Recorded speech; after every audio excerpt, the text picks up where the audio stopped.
Bharatiya Janata party की एक जो आइडियोलॉजी, एक विचारधारा है कि कहीं भी किसी राज्य में अगर चुनाव आता है उससे पहले दंगा कराया जाता है, बम जो है फोड़ा जाता है, उसके बाद भारतीय जनता पार्टी चुनाव जीतने में कामयाब हो जाती है। जय श्री राम बोलिए, जय श्री राम का नारा लगाइए। कहाँ है लोकतंत्र, कहाँ है लोकतांत्रिक व्यवस्था? दलित विरोधी सरकार है ये सरकार, अल्पसंख्यक मुसलमान विरोधी सरकार है ये सरकार, पिछड़े विरोधी सरकार है ये सरकार। जब से आई है आप देखिए किस तरह से जो है कम्युनिटी विशेष को या दलितों को चुन चुन करके टारगेट किया जा रहा है। घटना वो घटना है जब एक वाल्मीकि समाज की बच्ची के साथ जो है जो सबल जाति के लोग हैं वो बलात्कार करते हैं, उसके बाद जो है आधी रात में उसको जला दिया जाता है। शासन प्रशासन मूक दर्शक बनकर के तमाशा देखता है। जहां भी इनको चुनाव जीतना होता है, ठीक दिल्ली चुनाव से पहले वो दिल्ली दंगे होते हैं। अब 5 राज्यों में चुनाव है और ये फिर वही पिच जो है तैयार करने में लग गए हैं। बिल्कुल मैं बता दूं कि जिस तरह से देश की जो राजधानी है सुरक्षा के लिहाज से सबसे ज़्यादा महत्वपूर्ण मानी जाती है, और जो दिल्ली की पुलिस है, दिल्ली कहीं ना कहीं केंद्र शासित प्रदेश, और जो दिल्ली की पुलिस है वो गृह मंत्री को रिपोर्ट करती है। और उसी दिल्ली में जिस तरह से दिल्ली दंगे हुए थे उसके बाद ये जो है भड़काऊ नारे लगाना, एक कम्युनिटी विशेष को टारगेट करना, ये कहीं ना कहीं पूरी तरह से एक तमाचा है गृह मंत्रालय के ऊपर, गृह मंत्री के ऊपर, कि किस तरह से ये जो दिल्ली दंगों के बाद भी कहीं ना कहीं जो दिल्ली पुलिस है, जो शासन प्रशासन है, उसने सबक नहीं लिया। सुरक्षा के लिहाज से सबसे ज़्यादा महत्वपूर्ण माने जानी दिल्ली में जिस तरह से जो नारे लगाए जाते हैं कम्युनिटी विशेष के खिलाफ, वो पूरी तरह से सोचने पर मजबूर करते हैं कि जिस तरह से नारे लगाए गए ये कहीं ना कहीं जो सत्ता है, सत्ता के मुंह पर तमाचा है, और जो प्रशासन और शासन के मुंह पर एक जोरदार तमाचा मारा गया है। तो क्या इसे एजेंडा बनाना चाहिए, छोड़ देना चाहिए? बिल्कुल, ये जिस तरह से भारतीय जनता पार्टी जो कर रही है, हर एक चुनाव से पहले आपको पता होगा 5 राज्यों में विधानसभा के चुनाव आ रहे हैं, और इस भारतीय जनता पार्टी की एक जो आइडियोलॉजी, एक विचारधारा है कि कहीं भी किसी राज्य में अगर चुनाव आता है उससे पहले दंगा कराया जाता है, बम जो है फोड़ा जाता है, उसके बाद भारतीय जनता पार्टी चुनाव जीतने में कामयाब हो जाती है। इसी तरह से भारतीय जनता पार्टी दिल्ली के अंदर जो घटना घटी है वो शर्मनाक है। वो कहीं ना कहीं भारतीय जनता पार्टी और जो सरकार है, शासन प्रशासन के मुंह पर जो है जोरदार तमाचा मारा गया है कि दिल्ली जो सुरक्षा के लिहाज से सबसे ज्यादा महत्वपूर्ण है, वहां पर दिन दहाड़े इस तरह के नारे लगाना और एक कम्युनिटी विशेष के खिलाफ इस तरह के नारे बिल्कुल भी बर्दाश्त नहीं किए जाएंगे। जो नारे लगाए उनकी गिरफ्तारी जो है होती नहीं है, लेकिन अगर वहां पर कोई प्रेम मोहब्बत की बात करने जाता है, वहां पर नारे लगाए जाते हैं कि प्रेम मोहब्बत तू जिंदाबाद, ए नफरत तू मुर्दाबाद, उनको दिल्ली पुलिस डिटेन कर लेती है, उनको गाड़ियों में भर करके जो है गिरफ्तारी की जाती है उनकी। और जो नारे लगाते हैं कम्युनिटी विशेष के खिलाफ उनकी गिरफ्तारी नहीं होती है, और पिंकी चौधरी आजाद घूमता है, तमाम ऐसे नेता। तो कहीं ना कहीं ये पूरी तरह से जो है पहले से इसकी जो है तैयार की जा रही थी, ये पूरी तरह से प्री प्लान्ड है, इसकी प्लानिंग बहुत पहले से तैयार की जा रही है। आप देखिए सुदर्शन न्यूज के जो पत्रकार है सुरेश चौहान के, उन जैसों को जो है सुरक्षा मिलती है। मेन स्ट्रीम मीडिया के तमाम वो चाटुकार पत्रकार जो दिन भर मोदी, योगी और जो है भारतीय जनता पार्टी की वाही करते हैं, उनको सुरक्षा मिल जाती है। और जो नेशनल दस्तक के जो तमाम और छोटे पत्रकार, चाहे सिद्दीक कप्पन हो, गौरी लंकेश हो, या जो है आपके मनदीप पुनिया हो, धर्मेंद्र हो, या फिर जो है अनमोल प्रीतम हो, उन जैसे पत्रकारों की एक उन्मादी भीड़ घेर करके कहती है कि जय श्री राम बोलिए, जय श्री राम का नारा लगाइए। कहाँ है लोकतंत्र, कहाँ है लोकतांत्रिक व्यवस्था?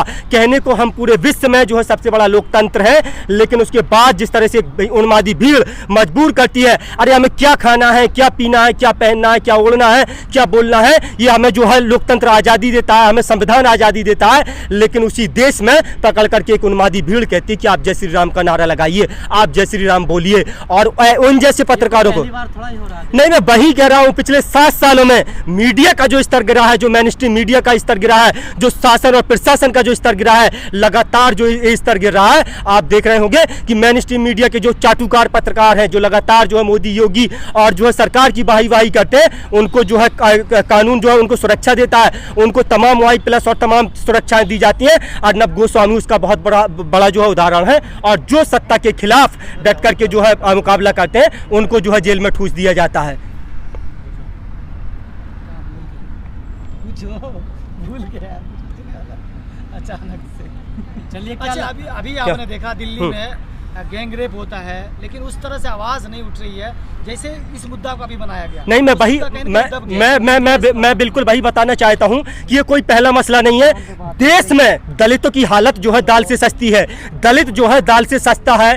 कब अल्पसंख्यक को आप देखिए, जब से सरकार आई है, ये सरकार दलित विरोधी सरकार है, ये सरकार अल्पसंख्यक मुसलमान विरोधी सरकार है, ये सरकार पिछड़े विरोधी सरकार है। ये सरकार जब से आई है, आप देखिए किस तरह से जो है कम्युनिटी विशेष को या दलितों को चुन चुन करके टारगेट किया जा रहा है। हाथरस की घटना वो घटना है जब एक वाल्मीकि समाज की बच्ची के साथ जो है सबल जाति के लोग हैं वो बलात्कार करते हैं। उसके बाद जो है आधी रात में उसको जला दिया जाता है। शासन प्रशासन मूक दर्शक बनकर के तमाशा देखता है। तमाम पत्रकारों को वहां पर कवरेज करने से रोका जाता है।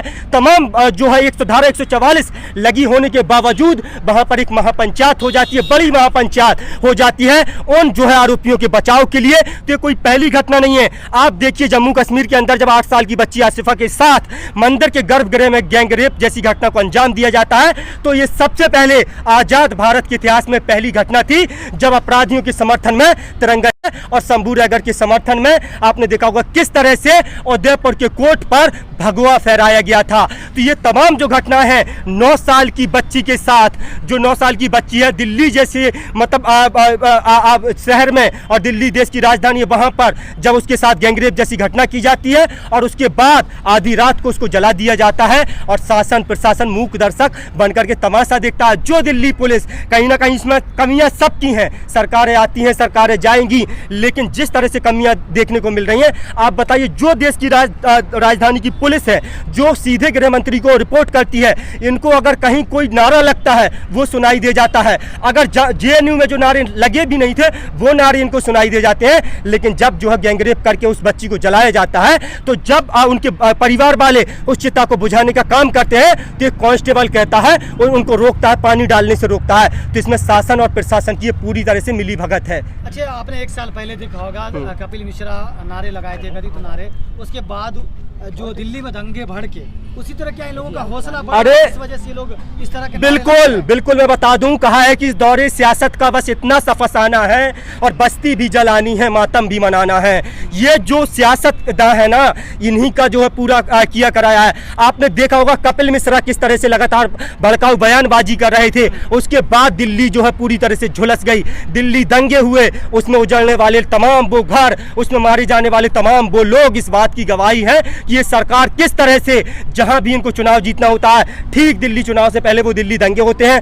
अब 5 राज्यों में चुनाव हैं और ये फिर वही पिच जो है तैयार करने में लग गए हैं। इनके तमाम नेताओं को और मंत्रियों को देखो भड़काऊ बयानबाजी करते हैं। एक तरफ इनके जो सरसंचालक हैं मोहन भागवत आरएसएस के चीफ, वो ये कहते हैं कि जो मुसलमानों की लिंचिंग करते हैं वो हिंदुत्व के विरोधी हैं, वो जो है और तमाम बातें करते हैं। वहीं दूसरी तरफ जो है हरियाणा के पटौदी गाँव में एक महापंचायत होती है और उस महापंचायत में भारतीय जनता पार्टी के जो प्रवक्ता है सूरजपाल अमू और जो कपिल जो गुजर है राम भक्त गोपाल, और ये तमाम लोग वहां पर इकट्ठा होते हैं और एक कम्युनिटी विशेष को जो है मारने काटने की और उनकी बेटियों को जो है घर से उठाने की बात करते हैं। अब बताइए किसकी बात पर यकीन किया जाए, मोहन भागवत की बात पर या सूरजपाल अमू की बात पर? तो ये वही लोग हैं जो कहते कुछ है करते कुछ हैं, जो मुसलमानों की लिंचिंग करते हैं, जो दलितों की लिंचिंग करते हैं। इनके नेता उनको माला पहनाते हैं, जब उनकी रिहाई होती है उनसे मिलने जाते हैं, उनको टिकट इनकी पार्टी देती है, जब सदन में वो पहुंचते हैं सांसद विधायक मंत्री बनते हैं इनकी पार्टी से बनते हैं। बताइए कौन टिकट देता है उनको?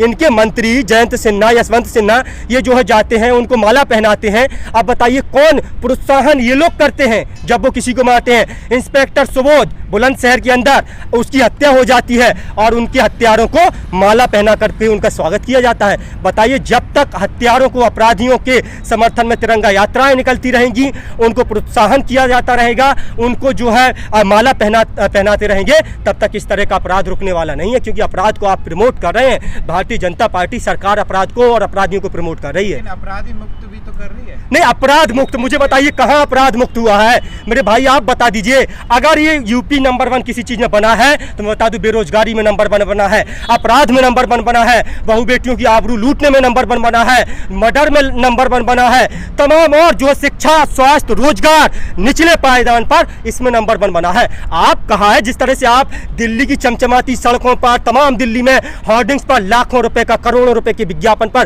खर्च किया है, तो दुनिया भर में मशहूर शायर अदम गोंडवी लिखते हैं कि सरकारी फाइलों में गांव का मौसम गुलाबी है, मगर ये आंकड़े झूठे और दावा किताबी है। तो ये दावा इनका किताबी है और आंकड़े झूठे हैं। बताइए, भारतीय जनता पार्टी के जो मुखिया है योगी आदित्यनाथ, जो यूपी के सीएम हैं, इनको प्रचार करना चाहिए यूपी में, चुनाव लड़ना है आपको यूपी में, आप प्रचार कर रहे हैं दिल्ली में। बताइए क्या मजबूरी है आपको कि आपको दिल्ली जाना पड़ रहा है प्रचार करने के लिए? अरे उत्तर प्रदेश क्या?